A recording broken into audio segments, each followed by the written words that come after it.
We all know that Massachusetts can be expensive. It's one of the more expensive states, honestly. But here is what a lot of people don't tell you. So Massachusetts is not one price. Boston is very different from Worcester, which is very different from Western Mass. Each location, each county is a little bit different. So if you're thinking about making a move to Massachusetts, or you're already here and you're trying to figure out what is the most affordable option, this video is for you. I'm going to break down the cost of living, the housing, the groceries, the utilities, childcare, etc. And I'm going to show you where people are actually finding value in Massachusetts. So I'm Annie Oakman. I'm a local real estate agent here in Central Massachusetts. I service all of Massachusetts and all of Connecticut. I grew up here. I've lived in New York City for a few years and then moved back to Massachusetts. So I've helped a lot of people make the move to Central Mass specifically, but into Massachusetts in general. People that were priced out of Boston, people that were relocating from other states, or people just trying to find the right home. Let's talk about what it actually costs to live here. So Massachusetts consistently ranks as one of the more expensive states in the country, but really that number is heavily pulled up by the greater Boston area, Cambridge, Somerville, Newton, Brookline. Once you move like 30 to 45 minutes west of that, you get a different picture. If we break it down a little bit, greater Boston, the inner suburbs, that's where you're going to get higher costs, higher salaries, higher competition. You move a little bit west to like Framingham, Natick, Westboro, that's the Metro West area. Still pricey, but you're getting a little bit more square footage for your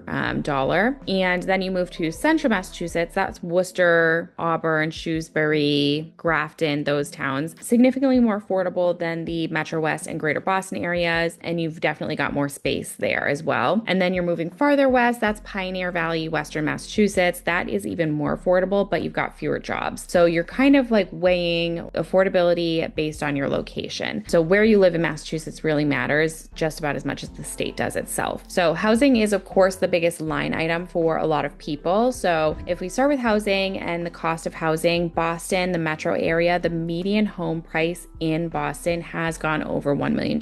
So renting a one bedroom in the city could be anywhere from $3,000 or more a month, depending on the neighborhood that you're looking at. In Central Massachusetts and Worcester area, for Worcester, the median home price is right around $450,000, so significantly lower than Boston area. And it's all depending, if you go to Shrewsbury, you're going to be on the higher price point, Northborough, higher price point. So depending on which town you're in, you're going to have a little bit more or less flexibility. But closer to Central Massachusetts, closer to Worcester area, you are going to have a better price point than the Boston area. Renters, you're looking at like $1,500 to $2,000 a month for a 1 to 2 bedroom apartment in the area. So cheaper than Boston, but still it is a decent cost. And something that a lot of people don't realize too, the towns in Worcester offer just a lot of value as well. Auburn, Millbury, Leicester, Grafton, Northborough, they're all suburban communities with school systems that people are looking to get into, neighborhoods, and just the home price in general is just something that is more affordable and more realistic for a lot of families. So a few things that are going to factor into your housing budget is of course property taxes. In Massachusetts, they average around 1.1% of your assessed value. So it's not the highest in the country, but it does add up. Heating costs in the winter, that can get expensive as well, whether you're looking at oil or gas heating, and then homeowners insurance as well. So especially as climate related costs creep up, the homeowners insurance has gone up quite a bit as well. So if you're a first time home buyer in Massachusetts, we do have some really great down payment assistance programs, allows you to give less cash up front. There are income limits, but it's a great option for first time home buyers and it's definitely worth looking into if you are looking into buying home. So that is housing. Let's get into kind of our everyday costs. So groceries in Massachusetts run about 5 to 10% higher than the national average. So it is something that you might notice a little bit, but it's not painfully higher. A few things to note, we do have market baskets, which those are a great, more affordable option. So definitely start your grocery shopping at Market Basket. Stop and Shop, it is a more mid-range option. And then when you're looking at like a Whole Foods, a Trader Joe's, those are going to be more expensive. So you've got options here, which is nice, especially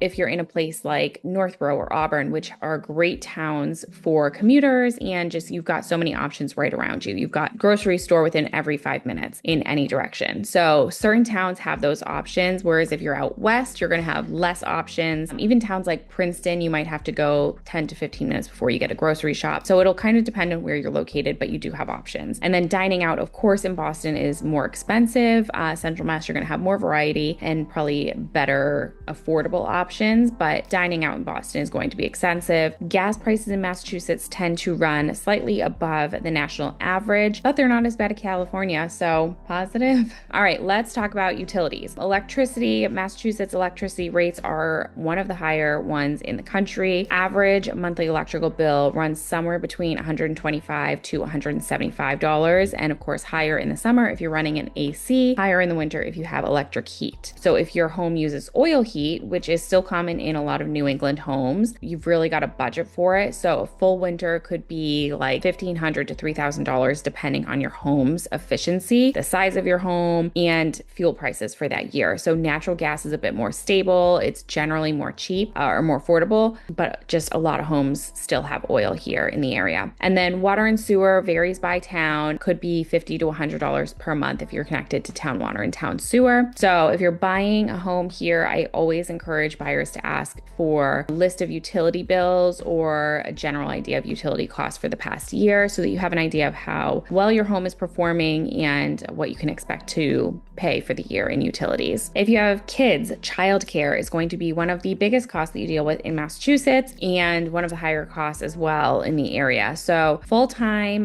daycare right now averages between like $2,000 to $3,000 a month. I wish that was not the case. It's one of the higher ones in the country and it is tough for sure. So pre-K and school-age children is obviously going to be cheaper because once your kids can go to public school, you wouldn't be paying for that cost. But prior to that, it is quite a big chunk of change. But Massachusetts public schools are among the best in the country. So we are consistently top ranked nationally with strong programs in many of our school districts. So if your kids are school age, that's when you'll be getting the real value. And then for college, we've got a number of different colleges and universities that are just top ranked. We have UMass Amherst, which is a flagship public university with strong academics and in-state tuition. So I went to UMass Amherst. I graduated from the Eisenberg School of Management, and it was a wonderful school to go to, and it has honestly changed so much, even dramatically, from when I went there. So you've got a lot of advantages on the school front here. Transportation, that's going to depend upon where you live and where you work. If you are in Boston or Cambridge, you can realistically live without a car. MBTA is going to cover a lot of that ground, and parking in the city is honestly very expensive. So financially, it would make more sense to go car free. If you're in central Massachusetts and the suburbs, a car is going to be a necessity most likely. Most people are driving to work and to go do your errands, so you want to budget for gas, insurance, registration, maintenance, all of those things. Honestly, Massachusetts, if you are coming here and expecting a low cost of living,